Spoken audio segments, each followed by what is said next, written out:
Hello folks and welcome back to Medieval Total War. I am Conostep and this is going to be part 45 of my early campaign where I'm playing as Aragon. And my oh my, it's good to be back. It's been quite a while since I have played any part of this game, including and especially this campaign. And I was looking at this as I was loading this up, and it actually has been since March 31st since I have recorded the last episode of this campaign. It's just been a really busy month for me. April's just been crazy. I've just been really working a lot, and I work a really physical job. And as you can probably tell from my voice, it's a little bit hoarse as well because I work in an event center, so there's lots of concerts and there's a lot of yelling, especially for myself. I work in the bar area, so there's lots of yelling, lots of physical work, and I've just been mentally and physically drained. You know, I've had just a handful of days off, and even on those days, I've just thought there's no way I can record anything. But luckily, you know, I was able to, I find some time, you know, today and get some recording in. And it's nice to kind of jump in here because there's not going to be, I will get a few more episodes in this month, but it will pick up again towards the end of April and then the beginning of May, my work that is. So it's going to be like mid-May is when it's going to be really open up for me and I can just spend all of my time playing video games, which is, I can't wait. I can't wait for that. Not that I mind my job. I actually quite like my job, but I also like playing video games. And, you know, it's right now one of these things makes me money and one of them does not. So it'd be great to, you know, make money playing video games, at least someday. I don't think I'd ever want to give up the bar life, the event center life, just because it's so fun for me and I really like doing it. But, you know, it'd be really cool to make money doing both, you know, at some point. So fingers crossed, maybe sometime in the future that will become a possibility. But for this campaign, I'm just looking forward to kind of finishing it off because I did finish off the Almohads campaign before my work schedule got so crazy, and I felt good to accomplish that. And I would like to try maybe get this campaign wrapped up before May, and then I can jump on into some good old Byzantine action, which I'm really looking forward to. It's going to be nice to get into a different part of the world and, you know, kind of explore the eastern side of the map. So that's going to be pretty neat. Obviously, I do have a presence on the eastern side in this campaign, but it's, you know, it's very minimal. I've been really conservative with my aggression over here and just kind of trying to maintain here. So as far as where I'm at in this campaign, I mean, if I remember how I ended the Almohads campaign, I was pretty set, so I kind of just skipped through the last like 50 or so turns of the campaign, if I remember correctly. Now, I'm not quite there yet with this campaign. I have less than 100 turns left, but I don't have the points lead yet. If I look into here, I am down by 32 points. France is winning, of course. And so I have to eventually make a move against France. I say that. I mean, France has been having difficulties either because of their own overreach. You know, they are sort of overextended, I suppose. Either because of that or because of the actions of my own agents. They are having some difficulties and they are losing some provinces. They have lost Provence and they've lost Brittany and they've lost a few provinces here in England, up here in Scandinavia. There's rebel actions as well. And I don't think these are civil wars. I think these are just straight up rebellions, which is pretty crazy. So I'm going to take credit for some of this. I don't know if I can take credit for all of it, but you know, that's going to be nice because this is going to be taking points away from their conquest points, you know, so that's going to be nice. And yeah, these provinces are going to be probably overrun at some point as well. Volhynia and Livonia, Carpathia, Poland. I mean, these provinces are completely isolated. Not Poland, but they're going to lose Poland to Egypt right here. And yeah, that's going to be more, you know, potential points taken away from France. Here in the Levant, they have a pretty strong presence here. Just a ton of military, tons of military here, you know, in this direction. But then down here, the Almohads did die, I believe, of natural causes. They didn't accomplish anything. This is the reemergence, or was the reemergence of the Almohads, and then they just died out. Now, the kind of the silver lining of this is that I would like to maybe cause another reemergence of the Almohads, possibly here in Cyrenaica. If I look at here in the loyalty of this province, I'm looking at 91%. So if there is a Almohads faction heir that was not of age when his faction died out, there's a chance that we can get another reemergence happening here in Cyrenaica. And that would be nice. That would get rid of another province away from the French. And then maybe potentially they can attack Tunisia at some point. So that would be kind of nice. Man, my voice is going to have a hard time. now, now that I'm actually talking for a little while, I'm like, Jesus, this is going to be a long one. So I'm probably going to, in some ways, I'm at a point in the campaign where I simply just want to build things up and get ready for a potential war with France. Once I get to the point where there's looking like there's less than, or, about 50 turns left in this campaign, and if things are still looking like this, points-wise, then that's when I will start the war with France. Just because I want to make sure that I have enough time to get it done good and right. Yeah, but in the meantime, I do want to keep, building up my army. I'm pretty good. I'm okay, I suppose. And my economy is also decent, considering that I am at war with two factions. I'm at war with the Byzantines and the papacy, and I have been unable to get a ceasefire with either of these factions. Very annoying stuff, but that's how it goes. Now, there is a potential... Unfortunately, they're not at war with anyone but me. Both of them, that is. So trying to get them to agree to a ceasefire seems a little bit difficult at the moment. I was looking at the Byzantines, and I was trying to see if there's a way that I could kind of hamper them a little bit and kind of cause some mischief in their provinces. Nicaea does not have a border fort, so potentially I can send a spy over to Nicaea and maybe try to tank their loyalty, although they're sitting at 200%. That seems like really difficult to do anything about.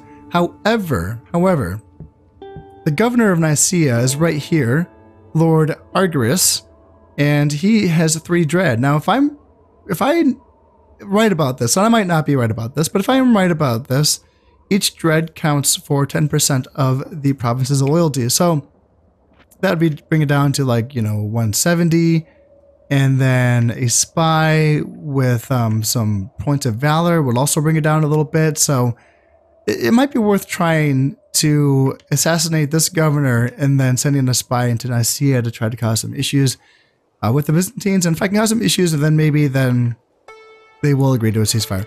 I don't. That's just a hope. Maybe I can get that done. I don't know. And with the papacy, gosh, I don't know. I haven't even looked at them.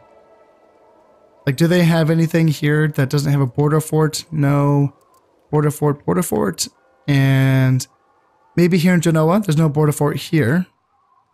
How is their... Ooh, loyalty is only 124%. Okay, yes. I should just send a spy right here, right now. Do I have one available? Yes, I do. I was training spies in Cordoba and Granada. 1 valor. 1 valor, okay. 1 valor, is that all I got? Okay. Well, let's just send a 1 valor spy over to Genoa. See if I can get anything done there. And anything, is there any other opportunities? Oh, yes, just a border fort. But they have a big stack here. So, I don't think this is gonna... I don't think it's really worth working on Venice, and same thing here in Croatia. I don't think it's really worth it, just because they have all their armies here. There's nothing that I can do to cause issues there, I don't think. So, maybe, let's just see. Maybe if I can, cause a little rebellion stack here in Genoa, maybe that'll be enough to cause some issues, and, fingers crossed. But in any case, there's a lot of action here going on in Central and Western Europe. The Germans and the Italians are fighting a valiant war against the French. And if you look at these French armies, there's really not much. Considering that this is all they have on the borders with me, that's not much at all. And all these provinces going rebel and losing these armies, that's bad. Even though the Germans and the Italians are not too strong, they're causing issues. And the Mongolians have reached this far west. It's kind of crazy stuff, honestly. Now, they are a bit cut off now that I'm looking at this. The Mongolians just have this, and this, which is kind of awkward. But they have, they have all this as well. But yeah, these armies are cut off a bit here. And man, the Egyptians just have the weirdest empire. They have Hungary, and then they're about to take Poland. And then, they have Bulgaria for some reason. And then they have Khazar, because why not? And then Anatolia, because again, why not? Anatolia, Lesser Armenia, and Odessa. And then these regions. So yeah, Egypt it's just the wackiest thing. But they actually have some strength out here in, Hungary and Poland. Then they are causing some issues against the French. So, go Egypt. I'm totally okay with that. And I believe the Swiss faction reemergence was, I think this is a new thing. I think this just happened, but I'm not entirely sure. It looks like they haven't really done much, and I think they have full armies, so maybe that's a new thing. Can't quite remember, but yeah, in any case, I will just continue on with, I don't know if I can go too crazy with like training soldiers just because, oh, I don't know. I mean, making like 3 grand is fine, but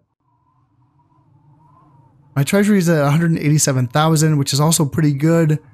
I just don't want to get to the point where I'm losing money, you know, and the fact that I can't trade with the papacy or the Byzantines is kind of annoying because that is another 1, 2, 3, 4, 5, 6, 7, 8.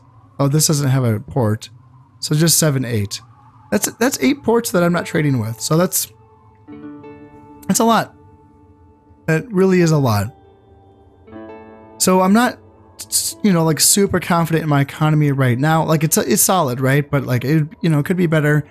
And if I train too many soldiers so that I do get in the negative for my income, that would be not good. So maybe like I am still working on eventually being able to train up Lancers at some point, which is the best heavy cav unit in the game. But for now, I am still just training Chivalric Knights here in Leon, and I think I'm working on eventually being able to do that somewhere else. Either Aragon or Castile, I think, are working on being able to train Chivalric Knights at some point. So maybe just kind of cool it on the whole like mass training of soldiers everywhere, which is what I was doing. And maybe just kind of focus on the Knights for now would be a good plan. You know, unless like, you know, unless I can sort of get things sorted with the Byzantines and or the papacy, and I just get a big boom of, you know, money coming in again, maybe I'd feel confident and just go in full bore with the training again. But right now I'm not quite there. I feel like I need to be a little bit more selective. So yeah, going forward, the next counting period for the Glorious Achievements points is 1375. So a little ways away before that happens. So in the meantime, I will just be kind of hanging tight. I think I am retraining soldiers, a lot of soldiers. I think I took away a lot of soldiers in these provinces in Greece and yeah, Antioch and Naples. I believe I took away a lot of soldiers to get them retrained. So I should be watching these provinces, making sure that they're going to be okay here as well. Well, my king just has died during that end turn, and it is time for his son to take over, and I was checking on him before. Ooh, he did actually. Okay, so he took the crown over here. Luckily, my ships are, you know, connecting him to the rest of this kingdom, so let's kind of bring him back to the mainland here. And yeah, I was checking on him before this happened. He does have at least acumen of 2, whereas his dad had acumen of 0. So that should be improving the economy. Other than that, materialist, yeah, he's pretty boring overall. But he is 28. And let's see if that improves the economy. Yeah, wow, okay. So I get pretty much another like 1,600 florins per turn just off of that 2 acumen. That's not bad, really. That's because I don't think anything else really happened for my economy. Maybe like something, maybe I got like a merchant building or something, but yeah, that's really, really good. Making 5,000 now, that feels pretty good. Maybe that's the number that makes me feel comfortable going back to training soldiers everywhere. I'm not sure. Maybe I'll take a look at things and see how it's going. But right now, I'm just going to continue training up my guys and yeah, getting ready here. Ooh, this is lovely here. So I did send a rank 4 assassin to go after that 2-star general, which was actually the governor of Nicaea, with 3 dread, and my rank 4 assassin was able to kill him, even though he was guarded by a border fort, and now he's a rank 5 assassin. Jeez, oh Pete, man, what a killer. So yeah, let's take a peek at that and see if there's any changes to Nicaea now that they've lost their 3 dread governor. And yeah, looks like we are causing some more problems here. So now there is some Catholic bandits here in Brandenburg.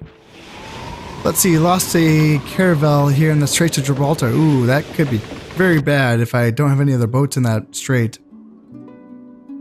And I really should. The Straits of Gibraltar are very important to have control over, because that links the Mediterranean to the rest of the sea routes. So yeah, that's very, very important. Bunch of inquisitions going on, and yeah, looks like the papacy has rejected my offer of a ceasefire. And same thing with the Byzantines. Yeah, that's too bad. However, the Holy Roman Emperor has accepted my proposal for marriage here, which is lovely because now my heir, who's my 21-year-old brother, I believe, he's now married. That's really, really good. But it's going to be important that my king does have children eventually, because I believe his brother is only 7 years younger than the king himself. Is there anything too crazy here? Honorable warrior is a good one. +1 morale and -1 dread. And yeah, that's fine for that. All right, so yeah, let's take a peek. So this is really, really bad. The fact that I don't have any other boats here in the Straits of Gibraltar, that's very bad. My income is down to, yeah, I'm going to lose almost 3,000 florins because of that mistake. Ugh, crap. Okay, so yeah, let's just get some boats. Heck, let's even get like 3 boats to make sure that never happens again. Sure, losing 3,000 florins this turn is not a big deal, but, you know, it's just, I don't want that to be a regular thing. That's very, very bad. That's a big mistake. Big mistake, yes. Boats will sink in storms, and that's no excuse. There has to be a contingency for that, and making sure that that money stays flowing. So, have I caused any issues here in Nicaea? Not too many. They're just down to 190% loyalty. That's losing their governor, and that's with a spy causing issues with them as well. A Valor 1 spy. Don Antonio Enriquez. Yeah, so that's probably not going to really amount to much here. I can take a peek and see who the new governor of Nicaea is. I'm sure they've appointed one. And it's not you, you're Serbian. Looks like I can't find the new governor for Nicaea. Hey, and this is what I'm talking about here. I'm surprised that this is going to happen here in Algeria. Oh, this is... Oh, it's kind of too bad.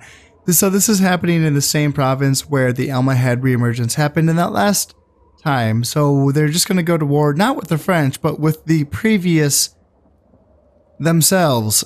It's kind of silly. I was kind of hoping that I'd get a reemergence in Cyrenaica, which is a French-owned province, but that's not the case. It's going to be here in Algeria. Hopefully there's going to be better units here so that, yeah, hopefully, you know, they have a better chance of making some noise here in North Africa and potentially taking some provinces off of the French. That would be nice. So, let's see. Yeah, the papacy is still rejecting proposals of a ceasefire. Same thing with the Byzantines. That's really too bad. Yeah, I can't really sort anything out there. That's unfortunate. But you know what? I got my income back, you know, making over 5,000. That feels pretty good. And yeah, this is too bad here. But what do we got? So like, more of the same, really? I mean, okay, so it is a lot of archers, but at least this time they do have some Nubian spearmen and some the naphtha throwers. A couple units of Gulam bodyguards, not too many though. Yeah, a lot of archers and a lot of, yeah, spearmen, some arquebusiers, a couple of them. Well-hit foot soldiers are good, but yeah, pretty basic shit. Really not a lot of cav. Not a lot of cav, which is too bad. Yeah, that's unfortunate. I was kind of hoping that it happened here in Cyrenaica. Could this beat anything? Like, can this beat this? I suppose, just on sheer weight of numbers, it can. But it looks like they're going to have to fight their previous selves first for control of Algeria. And I'm curious to see what amount of strength the Almohads will have left once they finish reconquering Algeria. Yeah, that's too bad. That's really too bad that that's how that worked out. But oh well. Oh well. Here's hoping that, you know, they can make some noise here in North Africa. God damn it. Just like that, the Almohad. Oh man, that was a short reemergence for the Almohad. Oh man, I'm surprised they actually lost to those rebels, that their previous kin. Yes, that's very shocking. I actually thought that they had the better army and they would at least win, but no, apparently not. So that's that. And in fact, that's probably bad, because if anything, that probably weakened that rebel force, and maybe the French could possibly take back Algeria. I don't know. We will have to take a peek at that.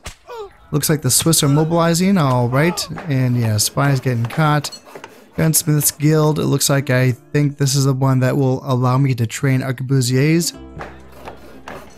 And Master Merchant completed here in Antioch. Yeah, that's a good one as well, because that's going to be giving me some more money from one of my best money spots in my empire. So Yeah, still the papacy and the Byzantines want nothing to do with me. It's too bad. And yeah, thank God. So now my king has given birth, or his wife has given birth to a son. And yeah, this is his only son at this point. So that's what I like to see, because his brother is still kind of, you know, close in age to him. So I did want a son on the way to secure my lineage for a bit longer. That's nice. Prince Fernando, always drunk. Yep, well, I don't want him to be... That's another reason why I don't want him to be the next king. -2 command and -1 acumen. That's not what I want there. So let's take a peek at him, Prince Fernando. I mean, 3 dread's nice, just kind of, you know, boost the population loyalty, but I'm not really concerned with my population loyalty anyway. It's just kind of the acumen and the command that would be nice, especially the acumen, just to kind of boost my economy would be really nice. So losing acumen by being always drunk is not a good look for you. So hopefully this newly born baby will be a better ruler when his time comes. I just wanted to check back in with you so that you could witness the slow dismantling of the French Empire without me even having to lift a sword. Because at this point, man oh man, if we look up here at the mini-map, you have a better look at it, I think. And you can see how much territory they have lost. The Swiss have finally jumped into the action here, and they have attacked Burgundy. Burgundy is a really, really big loss for the French. This is going to fall. Yeah, in just this turn, Burgundy is going to fall, and that's really, really big. Also, Anjou is going to fall as well in 4 turns. And it looks like, I mean, there are some French forces here in Toulouse, which might be able to react to one of these threats, but I don't know. I mean, the Swiss are kind of strong, I think, so they might be able to hold on to Burgundy.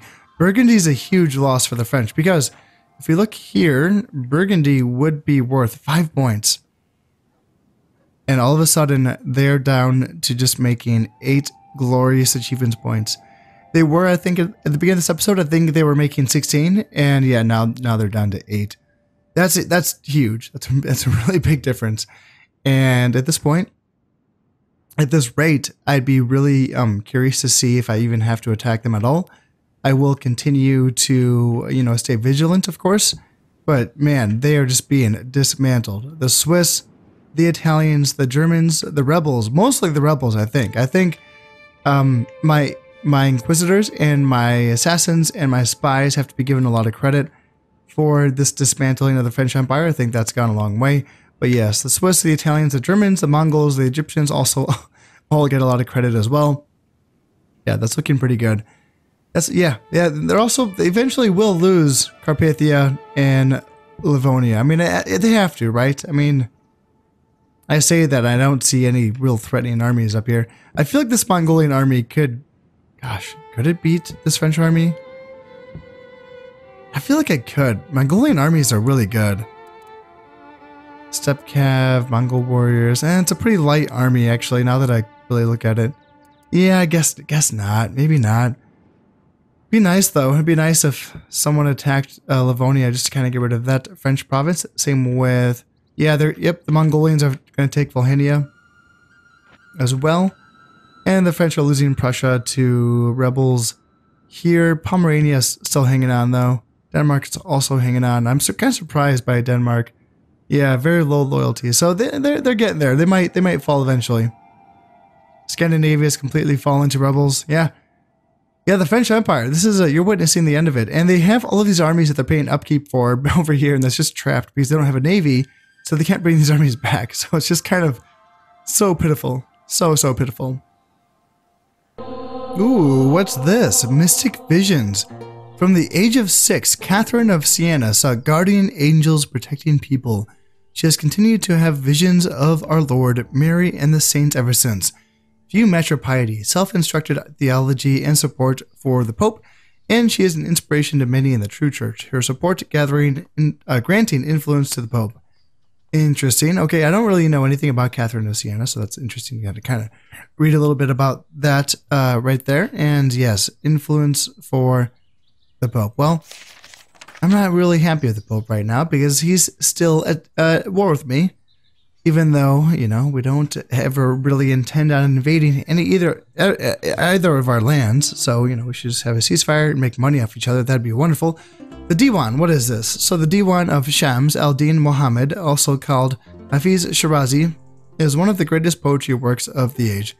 A collection of ghazal, or poems in lyrical style. Hafiz is a title given to a Muslim who has memorized the Quran, and his education clearly shines through his work. Many who have not already done so convert to Islam in Islamic provinces, while Islamic zeal is reduced. Okay, interesting. Not too many Islamic provinces left on the map right now, but you know, that's still it's good. You know, good for them. Nice for me to learn a little bit about that. And yeah, things are looking pretty well for me. Very bad for the French. I mean, I guess I'll just keep saying it, but yeah, the French are looking worse for wear. They've lost a lot. Yeah, it looks like they're gonna have a little rebellion down here as well. Arbalesters and feudal sergeants versus what? 7 Knights Templar, 1 chivalric sergeant, and 29 urban militia? I don't know. I don't know who wins that one. That could be a close fight. Oh yes, finally, this is what I wanted to see. Unrest in Livonia. Finally, alright, yeah. Cool. Yeah, this is due to the excommunication of the ruler. Alright. Yes, France might finally lose Livonia. And yeah, it looks like they lost Cyrenacia as well to those rebellions. Just looking at the map up here. That's good. Yeah, that's good. Skip through that. Let's see, I have a daughter on the way. Okie dokie. And actually, let me check on that. How's my son doing? Okay, so that was just 5 years ago. So my son, Prince Gark, is 6 years old. Okie doke. And that's going to be 10 years before he's ready. And my king is 37. So 47 years old, his son will be ready to lead. But for now, yes, this is what I'd like to see. Cyrenacia has been lost as well. Yeah, how are the points for the French? Are they down to, yeah, they're still at 8. So they have 8 points that they're going to be making in the year 1375, or 4 turns from now. How's this rebellion? Ooh, okay, wow, mounted sergeants, arquebusiers, some fanatics, some bombards. Huh, I wonder if that's going to win. I wonder, I don't know. There's a little bit of diversity to this French armies here in Livonia. But yeah, mounted sergeants, I mean, they can be pretty scary. I mean, they're light cav, but they're like heavy light cav. They have really good charge, so. Yeah, interesting. Yeah, that'd be really cool. If they can at least weaken the French army so that this Mongol army can swoop in and take it, that'd be fine. I'd be happy with that. Man, this castle's just going to last forever. It's just these 6 knights starving to death very slowly.